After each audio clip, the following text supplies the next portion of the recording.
Et si on parlait un peu de blues? I wanna talk about the blues! Parce que le blues, c'est quoi au juste? Eh bah, tout le monde s'accorde pour dire que le blues émerge dans les années 1890 parmi la première génération d'Afro-Américains nés après l'abolition de l'esclavage.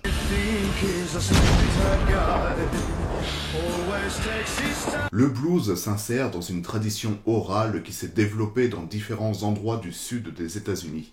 À cette époque, des milliers d'Afro-Américains sont en migration, à la recherche d'un emploi ou tout simplement pour échapper au racisme et au lynchage.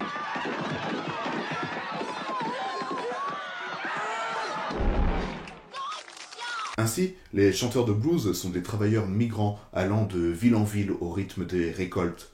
Le blues est pour cette communauté un moyen d'échapper aux contraintes de la vie quotidienne. Dans ces chansons, on y parle autant de la peine que de la joie des Américains noirs nouvellement libérés. On y parle de souffrance, d'espoir, d'amour, de sexualité, d'errance, de fantasme, du racisme et de tous les obstacles qu'ils doivent affronter pour une indépendance et une autosuffisance économique. Qui sont autosuffisants depuis quelques années et presque entièrement en énergie, en eau et en alimentation. Black Snake Moon est donc un film qui est bien évidemment ancré dans ce blues des États-Unis. Le film est d'ailleurs un hommage à R.L. Burnside.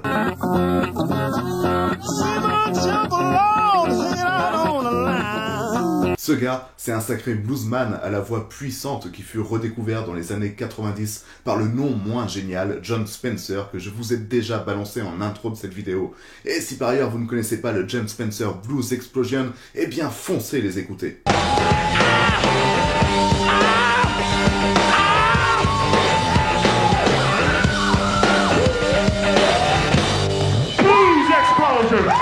Bref, pour rendre hommage à ce bonhomme qu'est R.L. Burnside, le réalisateur a tout simplement fait jouer son petit-fils, Cedric Burnside, ainsi que le guitariste qui l'a accompagné en tournée, le tout pour un petit concert en compagnie de Samuel L. Jackson.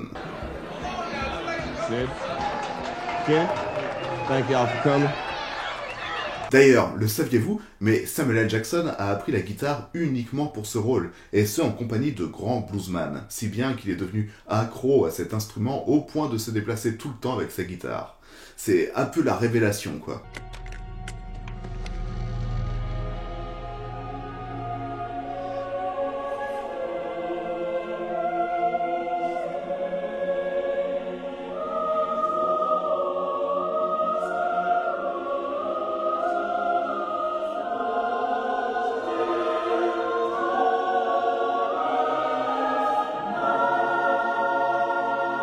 Bref, le film regorge de différents hommages au blues, mais il y en a toutefois un que l'on ne peut pas louper. Il s'agit du titre du film, Black Snake Moon.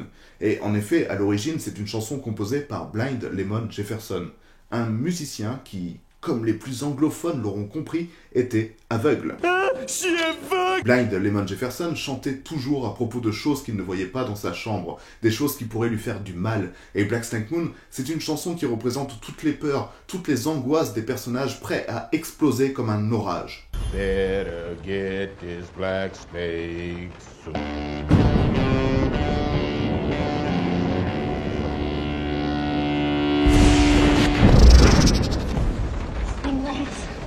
Please keep singing.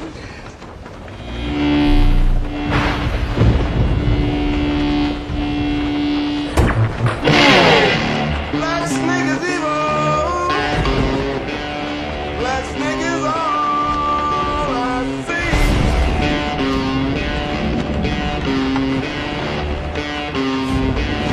À ce moment du film, d'ailleurs, le personnage de la fille est comme hanté, possédé, en lutte avec ses peurs intrinsèques qui sont représentées ici par la lumière sous la porte, lumière qui la renvoie à l'arrivée de cet homme qui lui fait du mal.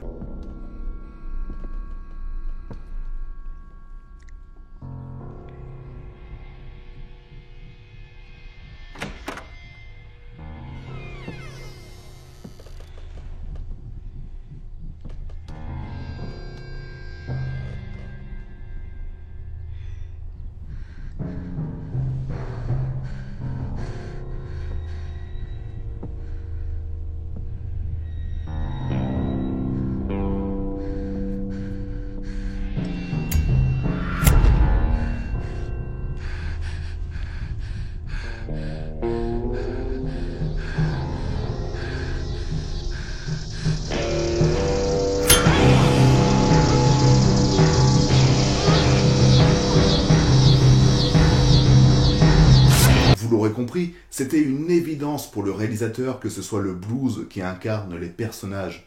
Ce dernier le dit d'ailleurs très bien. Quand on parle blues, on parle de sexe et du diable, du paradis et de Dieu, d'un désespoir constant. C'est une répétition constante de la peur, du désespoir qui mange les gens de l'intérieur. Et est-ce que cette phrase ne serait-elle pas le meilleur résumé du film montrant deux êtres en lutte contre leurs propres démons? Jésus délivre mon âme de l'enfer. Et je t'en prie, Seigneur, aide-moi à faire sortir ce démon. Seigneur, tout-puissant. Parce que oui, l'histoire du film, ce n'est certainement pas un portrait réaliste du sud des États-Unis. On est davantage dans la fable, dans la métaphore. Ce n'est pas qu'un film permettant de voir Christina Ricci quasiment à poil pendant 2 heures. Non, c'est avant tout un sacré film d'exorcisme. Ta mère suce des cœurs en enfer, Taras. Espèce de Crie te parvienne, le Seigneur soit avec nous. Il suffit de voir ce moment où Samuel L. Jackson s'arrête devant sa maison, posant sa Bible et criant des psaumes devant la jeune fille complètement déboussolée. Lazarus, Lazarus, Lazarus, kill me. Say I give a shit about you people.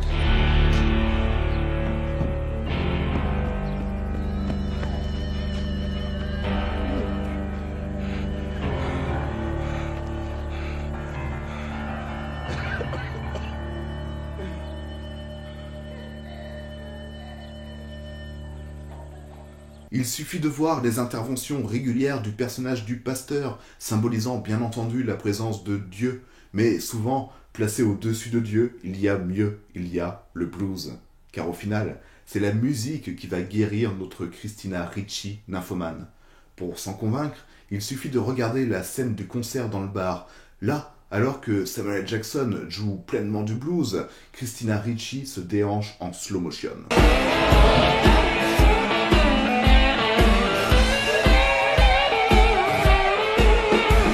Mais, alors que l'on pense qu'elle va sauter sur tous les mecs aux alentours, il n'en est rien du tout. Elle ne ressent plus sa maladie, elle ne ressent plus que la musique qui l'habite et guérit son âme et son corps.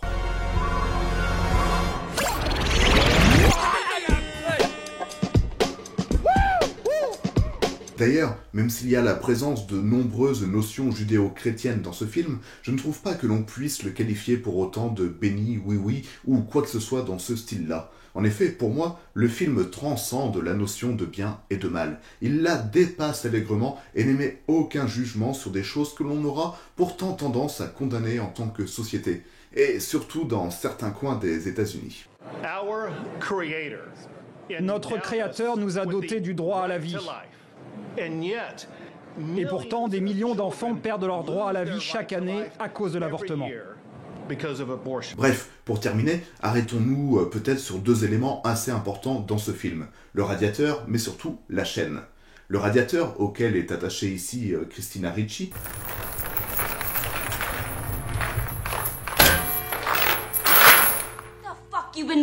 symbolise quelque chose d'immuable, de solide, sur lequel on peut compter. Il peut être une métaphore de la famille, des proches ou des amis. Ce sont tous ces gens qui nous ancrent dans notre réalité, qui nous soutiennent, mais qui fait aussi que lorsqu'on s'éloigne, on ressent un manque, un tiraillement. Et s'il y a quelque chose ici qui fait le lien entre le corps et le radiateur, c'est bien la chaîne.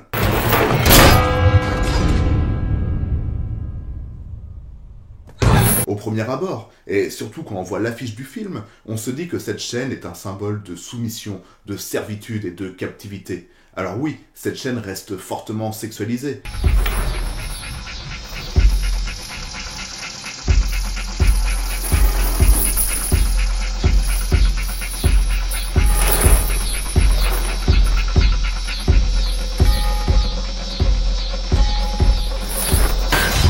Mais ce n'est pas tout, puisque comme elle fait le lien entre le corps et le radiateur, elle fait aussi le lien entre 2 êtres opposés, exprimant la relation entre Christina Ricci et Samuel L. Jackson.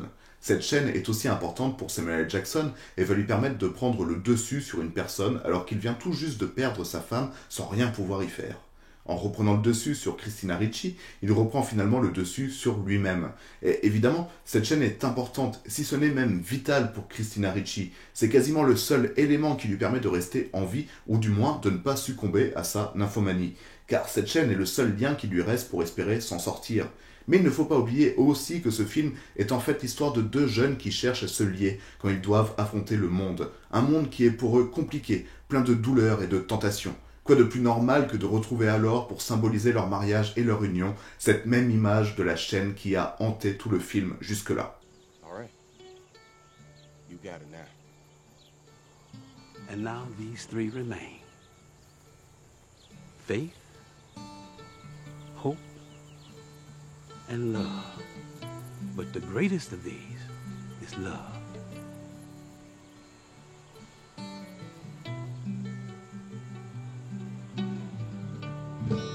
Et voilà, c'était l'analyse de Black Snack Moon. Je sais que ça a traîné en longueur pour cette vidéo, mais que voulez-vous, entre le déménagement, le travail et l'écriture d'une analyse d'un film presque pas documenté du tout, eh ben le temps passe plus vite que l'on ne le croit. Bon, on essaie de repartir sur de bonnes bases et on se dit dans 2 semaines pour un nouveau Pourquoi il faut voir. Bitch!